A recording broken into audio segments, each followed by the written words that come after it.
I'm really struggling with this, aren't I? They packed so much into 3.5 minutes. That's one of the most powerful things I've watched in my life.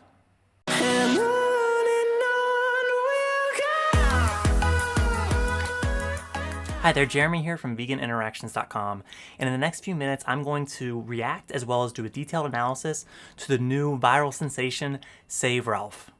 Now, I've only recently heard about this video, but it's amassed nearly 3 million views within the first week. So let's watch it and see what it's all about. If you want to jump straight to my thoughts on the video, as well as my detailed analysis, I'll put the timestamp in the description so you can jump straight to it.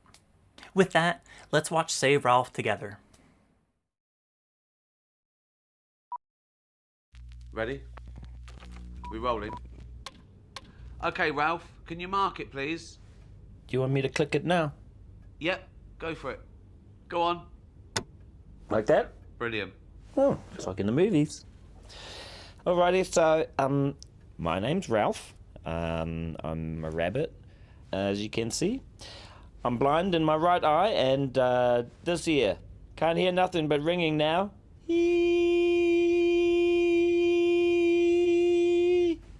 Yeah, it's annoying, isn't it? Yeah.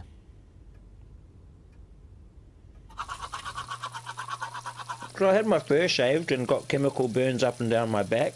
Kind of stings, eh? But it's not a big deal. It only really hurts when I, like, breathe or move around or whatever. Ah, yeah. Ow. Yeah, that hurts. But at the end of the day, I mean, it's okay. We do it for the humans, right? They're far superior to us animals. They've even been to space. Have you ever seen a rabbit in a rocket ship? Oh, I don't think so.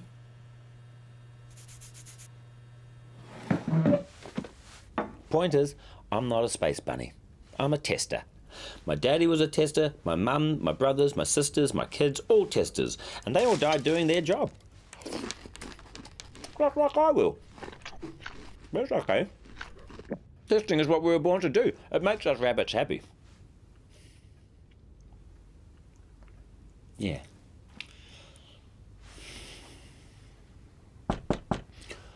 Oh, gotta get to work.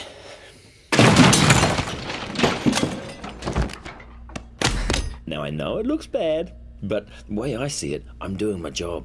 If just one human can have the illusion of a safer lipstick or deodorant or... Hey, Ralphie! Psst. Ralphie! What's with the camera crew, bro? They're just following me around, making a documentary or something. Can you ask them to get us out of here? Yeah, what will we see? Come on, Ralphie, just ask them to really get us out of scared. here. Tell my mom I don't my want to number. die, man. Okay, Ralphie! Okay, I hear you. You can edit that out, right?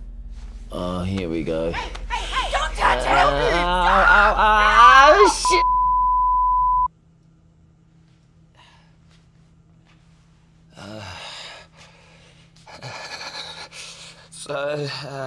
So in closing, I'd just like to say that... Sorry, Ralph.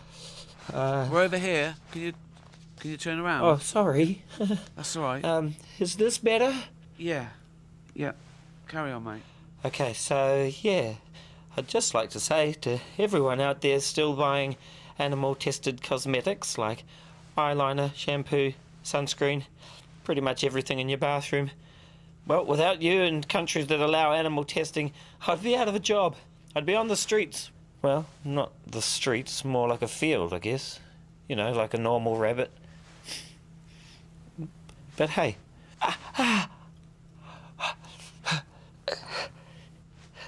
It's all good.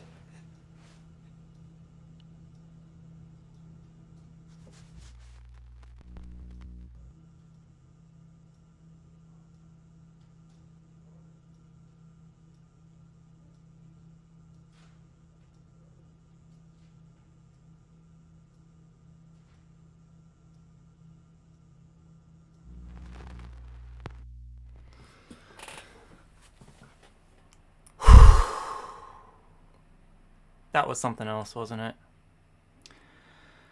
For those of you who that was your first time watching this, yeah, you may like to just take a minute to process it before I kind of go into sharing my thoughts on it. Yeah, I don't know about for you, but for me, that was one of the most powerful animal-centric videos that's been put out in recent history. So yeah, I might just take a moment and then I'll come back and share some of my detailed thoughts on what I think they did well and also maybe some observations. So starting from the beginning, let's look at that opening and then see what jumps out at us. Okay, Ralph, can you mark it, please? Do you want me to click it now? Yep, go for it. Go on. Like that? Brilliant. Oh, it's like in the movies. Now for a short film, only 3.5 minutes, I think they do an excellent job with immediately establishing a connection with the main character, Ralph.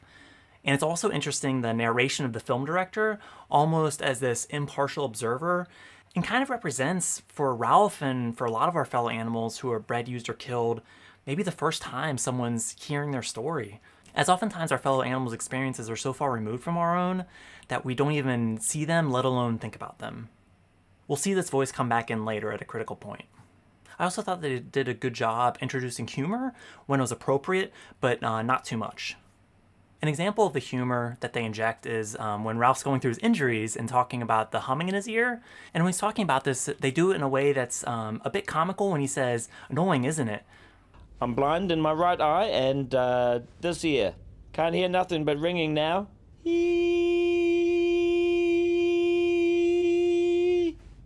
Yeah, it's annoying, isn't it?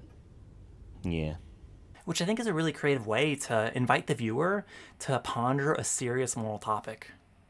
Now the next bit to me was key because I'm so glad that they struck at really the heart of the matter, which is human supremacy. But at the end of the day, I mean, it's okay. We do it for the humans, right? They're far superior to us animals. They've even been to space. Have you ever seen a rabbit in a rocket ship? Oh, I don't think so. And I think they do this in a super clever way because they basically present the same arguments that animal advocates often hear. You know, basically saying that humans are superior, and then they give the example of, you know, rabbits haven't been into space, so surely humans are superior to rabbits.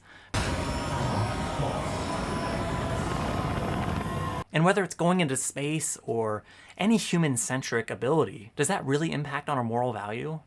So I think the video creators did a great job to broach this subject in a very digestible and approachable way, while still helping to dismantle it at the same time. In the next scene where Ralph's eating breakfast, I think that's also a critical point to me too, because he starts talking about his family members and how they were all testers, which I think is a clever way to talk about the breeding side of things, which I'll share some more thoughts on that later on. My daddy was a tester, my mum, my brothers, my sisters, my kids, all testers, and they all died doing their job. Like I will. That's okay. Testing is what we were born to do. Another important thing about this section is how they talk about a rabbit's purpose to be tested on versus living in their own right. Which begs the question, are our fellow animals here for us or with us? Towards the end of Ralph eating breakfast is probably the most powerful scene in the whole video. Let's watch it again and see if you can see why I'm thinking that. It makes us rabbits happy. Yeah.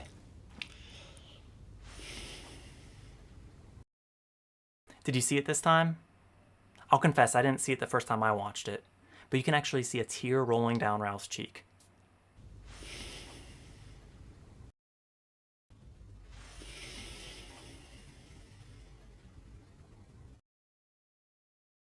This is so key to me because I think oftentimes as humans we think our fellow animals aren't capable of doing the same things we are. This is such a powerful way to start to see Ralph as the individual who he is, who among other things is capable of experiencing life, which includes showing emotion, as well as the awareness of his situation. This next scene is key because it has a pivotal shift from the calm, serene environment of Ralph's home, where we're getting to know him, to all of a sudden a hand coming in through the roof, ripping him out of that environment and throwing him into the laboratory setting. Oh, gotta get to work.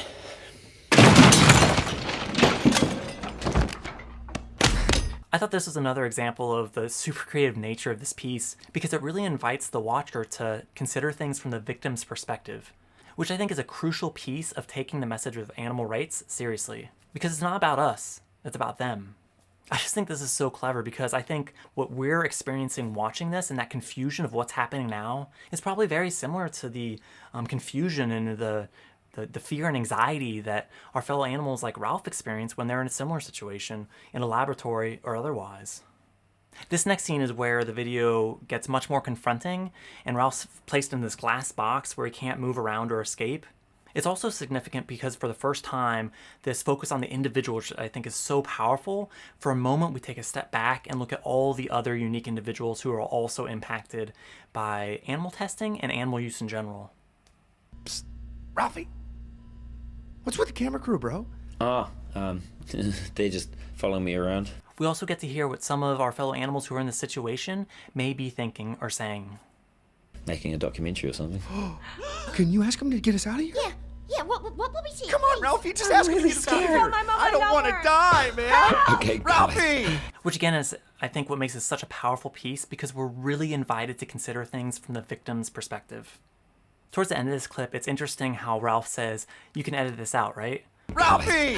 Okay, I hear you. You can edit that out, right?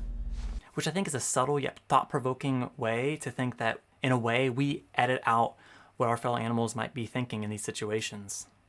I also really like here how the creators present one of the common defenses to so-called animal testing by saying as long as it makes humans feel a little bit safer about their cosmetics, it's worth it, which is obviously ridiculous. If just one human can have the illusion of a safer lipstick or deodorant. And for the viewers, if they haven't been moved up until this point, if the closing scene didn't invite them to take this matter more seriously, it's likely nothing would. I thought this scene was really compelling because it shows that it's not just the so-called testing that's traumatic, it's also the aftermath and every moment of their lives. This is portrayed through the video where Ralph doesn't know which way the camera is because he's completely lost his vision. You can also see the raw flesh on his back, which really helps to underscore the severity of the situation. So in closing, I'd just like to say that. Sorry, Ralph. We're over here. Can you turn around? Oh, sorry. That's all right. Is this better? Yeah. Carry on, mate. Taking a bit of a step back, I just think it's so crucial that this video came out because I think the animal movement has largely forgot about the breeding, use, and killing that happens through so-called animal testing. Okay, so yeah, I'd just like to say to everyone out there still buying animal-tested cosmetics like eyeliner, shampoo, sunscreen, pretty much everything in your bathroom. Now the focus here was a bit more narrow towards cosmetics because obviously the so-called testing happens for a whole lot of other purposes. Well, without you and countries that allow animal testing, I'd be out of a job. I also think this bit's a bit challenging because I think there's some, not necessarily the video itself, but I think there's a potential for people to extrapolate this in a way that is quite racist, saying this country tests whereas this country doesn't. When the reality is, these companies who do this testing are choosing to market to those countries. If they're really ethical and opposed to animal testing, they wouldn't do it. They do it because they want the business, not because some country's making them. Now, this next part I think is a bit interesting how Ralph's talking about living like a normal rabbit in a field. I'd be out of a job. I'd be on the streets. Well, not the streets, more like a field, I guess. You know, like a normal rabbit. I think the real question is stopping the breeding in the first place. Because the Ralphs of the world who are being tested on shouldn't be bred for our purposes, full stop. They're not free-living rabbits that are being taken out of nature to be tested on, although I wouldn't be at all surprised if that happens too. But for the vast majority of cases, it's not a matter of releasing the rabbits into the field, it's a matter of stopping the creation of their lives in the first place and preventing the breeding. For the sole purpose that it's a net negative life for individuals like Ralph to be bred into existence for the sole purpose of being tested on and then murdered. There's also several moments throughout this entire video, but especially closing scenes, where Ralph's trying to present this good face and saying, you know, it's all good, when it's really not, because you can see his micro expressions and every once in a while he winces in pain, which I don't know if the creators were trying to do this, but I like to think of this as Ralph embodying almost like the internal moral questions that we ask ourselves, where we're trying to say it's all good, where there's this little wincing and we can't help but thinking about the fellow animals who for them, it's not all good. But hey,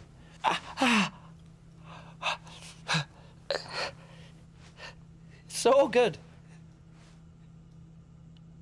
Now, for those of you who've been watching my channel for a while, you know I'm big on language, so let's take a look at this closing message.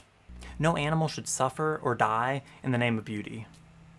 Now, the one thing I think this message has going for it is it's clear and hopefully easy to interpret. The question I would ask is, what is the range of potential interpretations? Because I like to think about what's the worst case scenario that a non-vegan might think of in trying to limit the risk of them misinterpreting our message. For instance, what's this about suffering? To me, that's an animal welfare claim because it doesn't matter how much they suffer. The fact is that it's wrong to breed, use, or kill them in the first place. So even if you remove the suffering, it's still wrong. Now, as animal advocates, we might say, of course it's suffering, it's all suffering. However, do non-vegans think this? Plus, from an animal welfare perspective, we have animal groups as well as the businesses themselves selling these high welfare type alternatives. We've all heard it before. And for those of you who've read Rain Without Thunder, there's some specific examples in there from the animal testing side of things where you can barely tell the difference between an animal advocate and an animal user. They're both saying, let's end the suffering.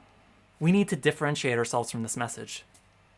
Now, as far as death, I do think this is a key message. However, I think we should only really talk about the right to life and the killing or murder when it comes to free living beings. Because as I kind of gestured at earlier, the problem isn't so much that they're dying, which is a pretty neutral term to begin with. They're not dying, they're being murdered. The problem is they're being bred in the first place. Then it doesn't matter whether or not they suffer or not, or whether or not they die. We're not breeding them into this net negative life in the first place.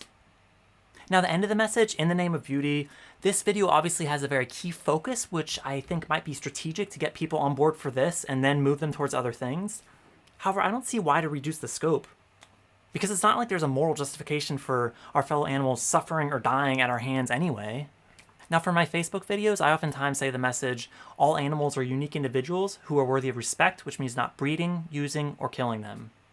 Now, something quite similar to what they did at the end of this video that's a bit shorter, I might have said no one should be bred for the purposes of being used and killed. Because I think when we say animal and we don't give the context around that, it may help to reinforce this human-animal divide, as it were, and reinforce this myth that humans aren't animals. I also just wanted to highlight real quick that videos that do well like this offer a great opportunity for all of us to build respect for our fellow animals. One quick and easy way to do this is by leaving a comment on the videos. You can create your own comment, or in videos like this with thousands of comments already, it may be a better strategy to reply to a comment that already has a lot of likes, however doesn't have that many responses. This is likely to be seen by more people. One good thing about YouTube's comment algorithm is that it ranks comments between both the most liked as well as the most recent, so a mix of these two strategies might work well. This only takes a minute or two, and you never know how many non-vegans might see it. It may get them seriously thinking about respecting our fellow animals through veganism. Now, for more ideas for animal advocates to respond to people who support animal testing, I encourage you to check out my discussion guide, which I've just added a new section to, specifically to address this point. And I also list some of the stats as well as some alternatives to testing on our fellow animals, such as using human cadavers, as well as computer modeling and 3D printing. Ending experiments on animals isn't rocket science, it's just good science. We'll all benefit from that. So I hope I did a fair job of capturing the key elements of this video, but I'm really curious to hear what you thought of it. So please let me know in the comments what you thought of Save Ralph. And I would encourage all animal advocates to save this on a YouTube playlist so that anytime a non-vegan comes to you promoting animal testing, you can share this video with them.